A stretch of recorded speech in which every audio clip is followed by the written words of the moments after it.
Hey, mama, let's walk and talk. So, listen, I have an 18-month-old. My hat wants to go. And she is not sleeping well yet. Okay, so I don't know what happened. So I got her sleeping through the night at some point. It lasted only a few days. And then we traveled. And so, we lost that because she was in an unfamiliar environment. So my kids don't sleep well in an unfamiliar environment. And she just kind of reverted back to not sleeping well. We came back. I got her back to sleeping okay. She was waking up once a night, and she still breastfeeds. So she was waking up once a night to breastfeed. And I was like, okay, this works for me, because she was waking up at around 4 in the morning. And so I'd just get up. She'd wake up, breastfeed. I'd get up, start my work, start my day. So it was kind of okay. At least I got a solid 6 hours of sleep. So, that was doable. And then she got sick-ish. Like, she wasn't even really sick, but she kind of had a congested nose and stuff like that. And that just went out through the window. And now she wakes up like 2, 3, sometimes 4 times a night. This is not good for her. It is definitely not good for me. Neither of us are thriving in the sleep arena. And even though it's temporary, like, I feel it on the nights when she wakes up, like 3, 4 times. I'm not even waking up that morning. I'm not getting up early. That's it. The day is gone. And I was just thinking about this. Like, there are so many moms who that's their life. And it's not that they have a little baby. It's not that they are breastfeeding at night. It's just their life. And they have stresses. They have mental cycles that are just keeping them up. So it's sometimes your thoughts, and sometimes your sleep just kind of disappears. Insomnia. It just goes, right? And you just don't know what to do. You've tried melatonin replacement supplements. You've tried this thing for sleep and that mantra and that thing, and it just hasn't worked out. So today I thought, you know what? Let's talk about sleep. Let's talk about sleep. Let's talk about how you can get better sleep if you're not having to wake up to breastfeed. And even me, like, I need to figure it out, you guys. I need to figure out how to get her back to sleeping better. But here's the thing. The older they get, the harder it is to train them. I don't know what's up with that. The older I get, the more sleep I want. But anyways, that's a whole nother subject. So let's talk about how do we get you more sleep, mama? How do we get you to wake up feeling rested? How do we get your sleep to be deeper, more quality?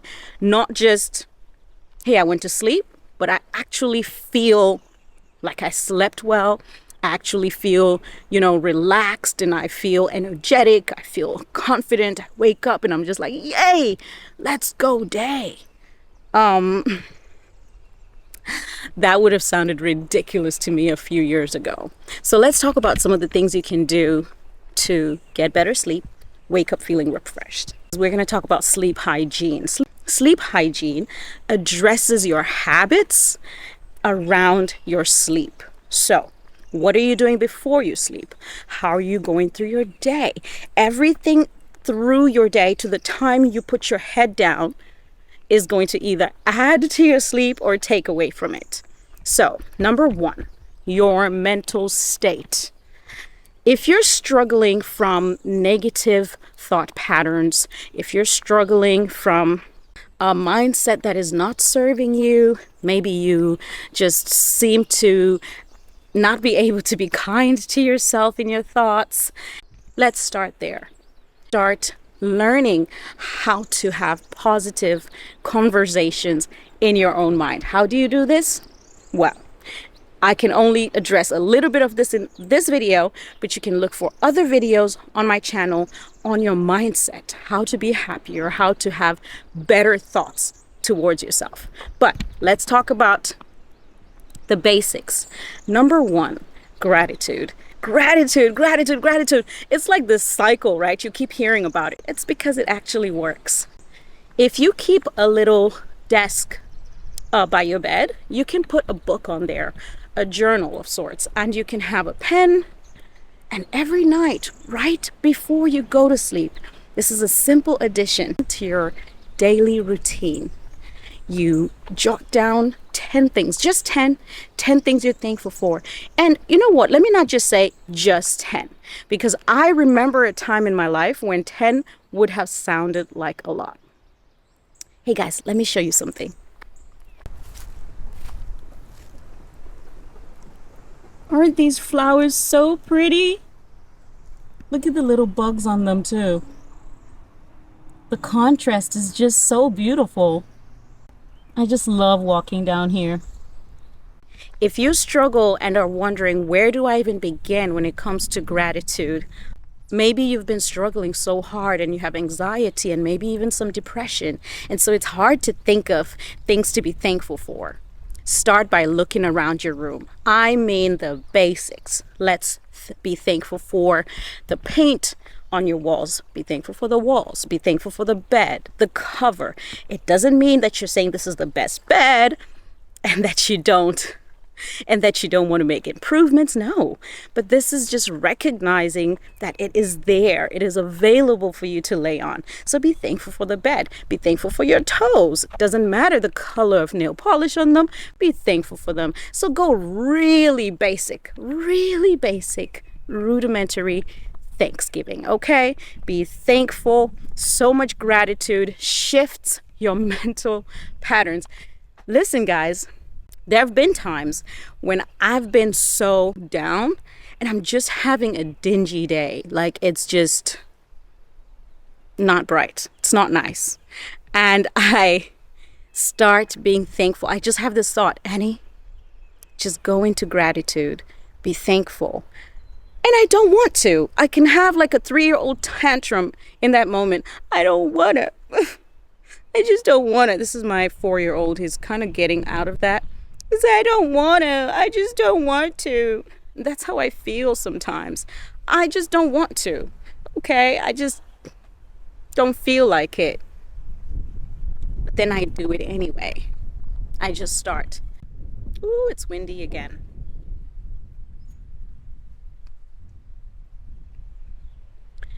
And what this does for me, I promise you, it is miraculous. I promise you. Guys, listen, I wouldn't stand here and lie to you, okay? Because I know you're going to try it. It is miraculous. The more you just keep being grateful and just saying things you're thankful for, even if you're forcing it, like with every fiber in your body, the more you're thankful, suddenly, like, it starts to lift. That dark, dingy, heavy feeling starts to lift, and you just start to feel so much better, and you are just almost smiling sometimes. Sometimes I catch myself at the end of being thankful. Ooh, this wind is strong, y'all. Took my hat.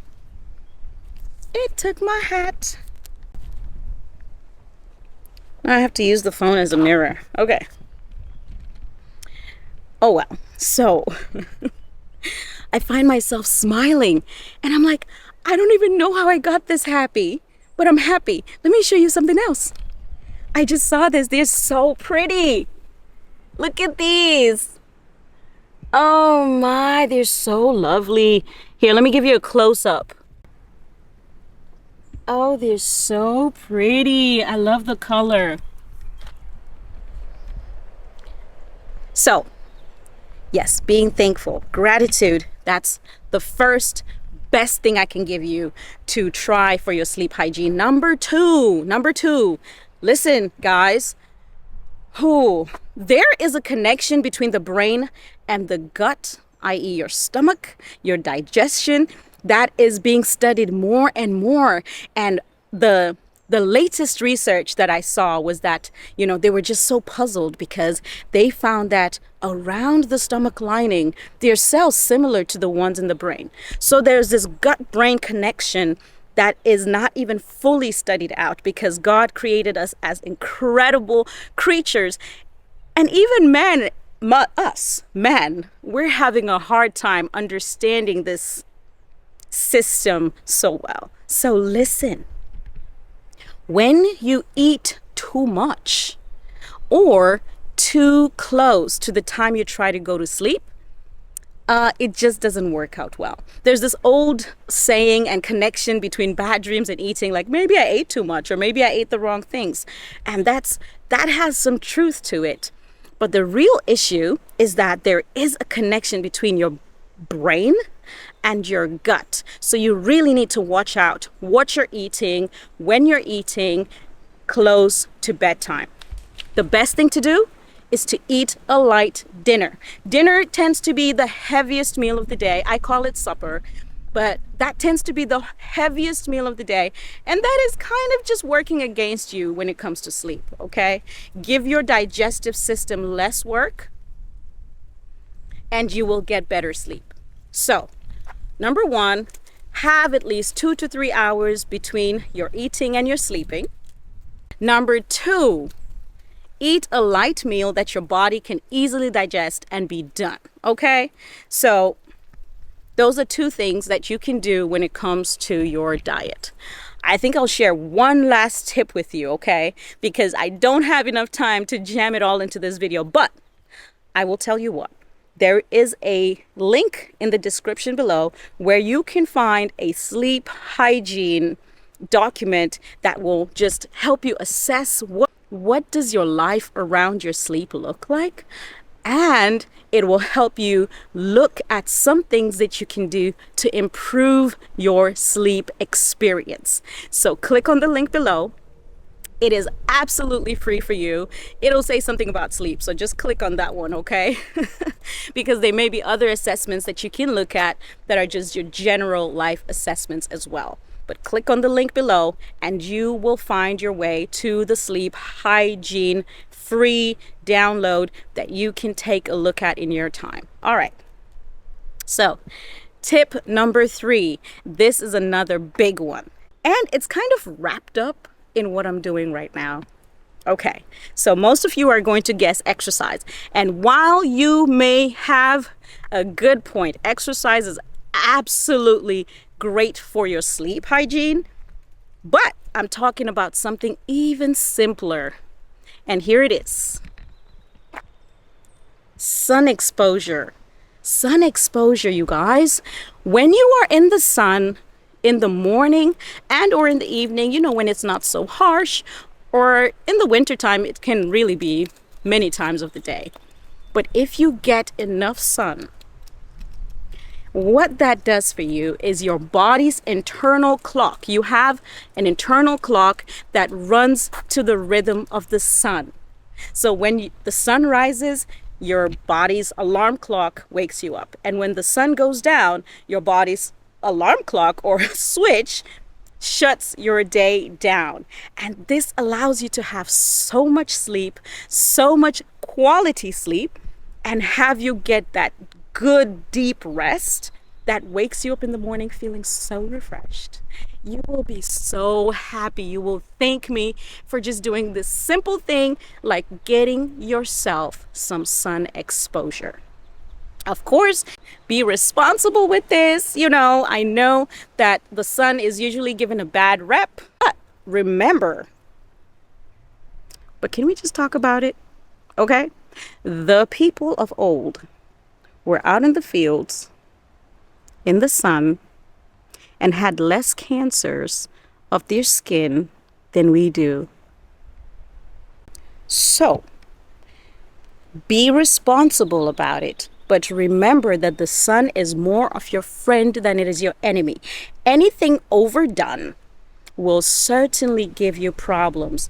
But consuming 10 to 15 minutes of sun exposure, and yes, consuming because you're going to enjoy it, is definitely going to help your sleep habits.